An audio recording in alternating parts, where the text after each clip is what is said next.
Alright, we could all say The Promise Neverland has been one of those suspense shows that's really been the breaking point, and it's not overrated as people will say.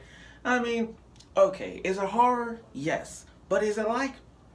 But from watching the first six episodes, it come to my attention that The Promise Neverland is one of those shows that you need that needs to be talked about, but that it's not like horror, like like another, or yeah, another, or Corpse Party, Blood Sea, those type of horror, like Hellsing. You know what I mean? I can understand their horror, like I can understand it. But after watching Promise Neverland, I can understand why it's not that big of a horror. I mean, it's not that big of a deal. This is like I'll say mid tier horror, because for a show like this is more, they want to keep it on a more suspense level than it is horror. Like 70% of it is suspense, 30% is horror, and I get it. That like okay, Promise Neverland episode 7 has just shown us why is it not that horror? Why is it's not that horrific? I mean, this is like a level of the angels of death. You know what I mean? That's the level of horror that's right there. You know, it's that level. Now, episode 7 really focuses on Sister Krone. Like, okay, Sister Krone, her goal was to sabotage Isabella, aka Isabella, and be the next head mom. Okay, I get it. But she has to use Emma, Ray, Gilda, Dawn, use their being the mastermind that she is, and her face expressions in this says it all. Part of it, every part was scary. Her face expression was scary to the core. Like she has those clown faces, and the freaking doll, the creepy ass doll. Yo, I can't even imagine just how it's like that doll that Sister Chrome's holding is looking to your soul. And just imagine that messed up doll sitting in the bed, just watching you. It's like one of those paintings where you actually, like, if you move closely, you could actually see the eyes moving. And that's what her doll is. So creepy looking. So now, Sister Krone wants to make an alliance with Emma and the others. Okay, that's kind of good. But here's the thing about this show. Here's the thing about this episode. Do you really think they could trust adults in this? I mean, they already know what happened to Connie in the first episode, but why would you trust? Like, can we trust the adults in this? That's like a death. That's like death right there. Like, you guys are kids trying to escape. You guys want to trust adults right now? Like, can you guys trust adults? If you guys was in this scenario with Emma and the others, would you guys trust Sister Krone? That's what I'm trying to say. I mean, she's an adult. I get it. And adults are selling kids to the demons. Do you guys honestly want to trust them? To me personally, I wouldn't. But Sister Krone, being at the puppet string that she is, she's trying to get control of Emma and the others. And, after watching 7 episodes right now, I can honestly say that their face expressions not only show how serious and how scary they look when they get shocked, but their chin is pointed down. Like, they got the straight face and they got the chin pointed down. Every character has that. It's so like, what the fuck? I mean, the chin. It's the chin that just gets me. And if you look carefully at their chins, it's just slanted down.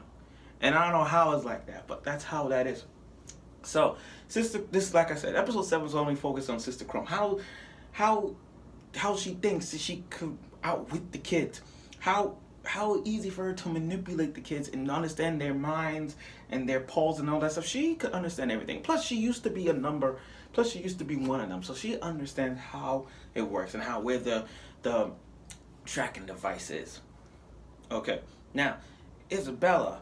Looking at Isabella, I won't say she's an antagonist, but you gotta applaud her. Like, okay, there's not much about her. She didn't do much on this, but at least she did something to say, like, oh, she's best mom in this scenario. And yeah. Okay. Moving on.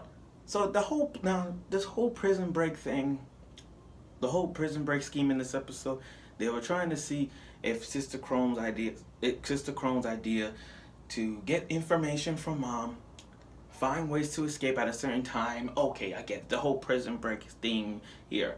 Okay, episode 7 there was a lot of dialogue into like trusting Sister Krone details to find ways to get out. Okay, that was the whole thing of it. That was the whole thing.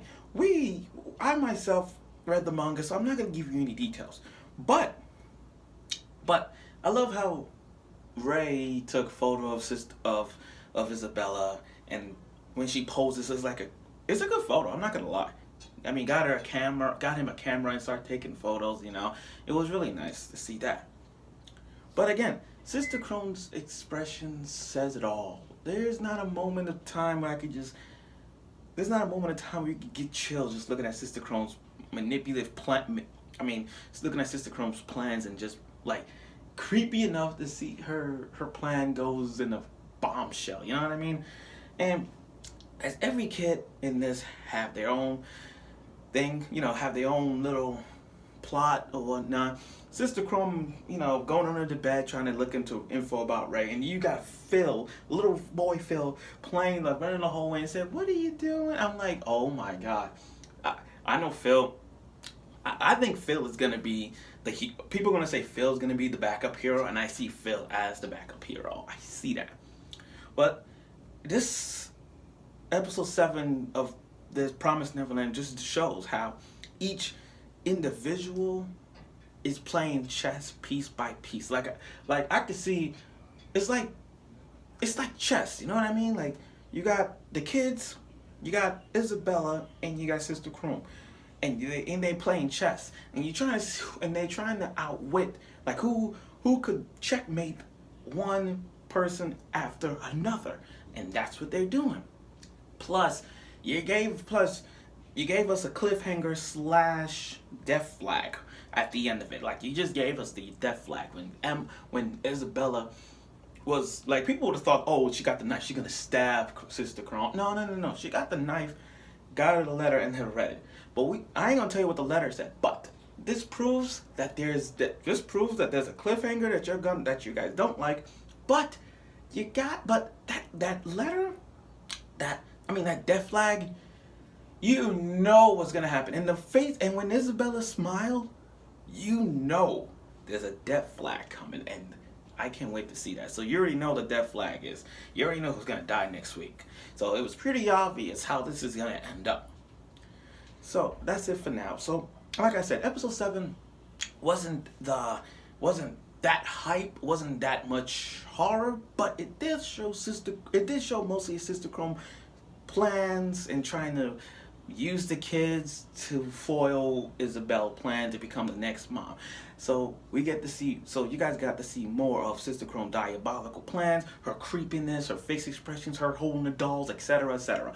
Either way, one person's gonna mess up, and you already know who it is, and you already got a death flag, so you already know who's gonna die next week. So I look forward for next week, and I hope you will.